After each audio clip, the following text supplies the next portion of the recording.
দর্শক, আপনারা দেখতে পাচ্ছেন আমাদের ক্যামেরার সামনে একটা অসহায় আপুটি আসছে আমাদের অফিসে, যে তার জীবনের কাহিনী বলতে, তার জীবন সঙ্গী খুঁজে নিতে।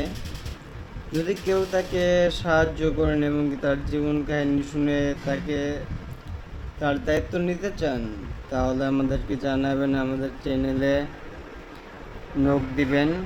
আমাদের ইউটিউব চ্যানেলে হোয়াটসঅ্যাপ এবং ইমো নাম্বার দেওয়া থাকবে স্ক্রিনে।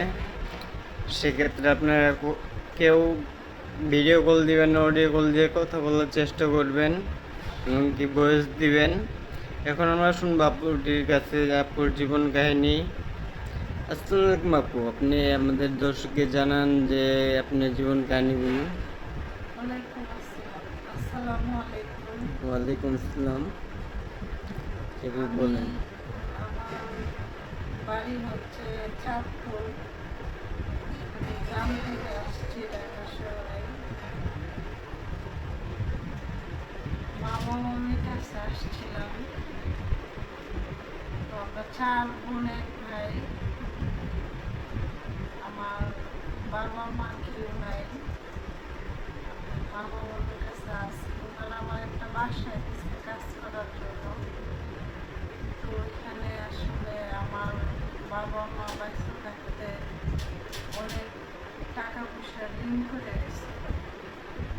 এখন এই ঋণগুলো দেওয়ার জন্য আমি অনেক চেষ্টা করতেছি, অনেক কষ্ট করতেছি।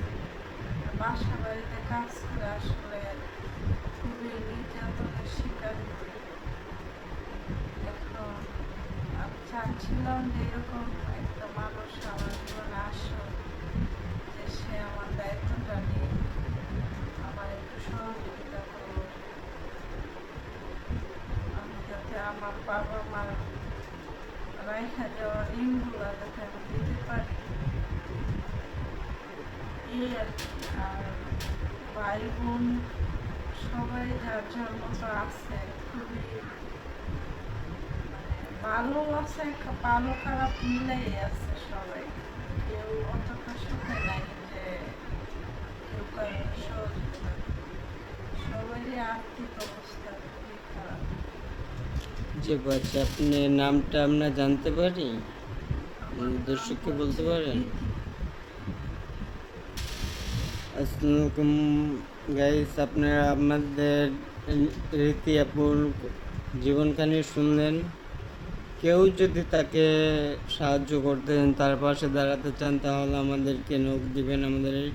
আবারও বলছি, আমাদের ইউটিউব চ্যানেলে আমাদের হোয়াটসঅ্যাপ ইমো নাম্বার দেওয়া থাকবে।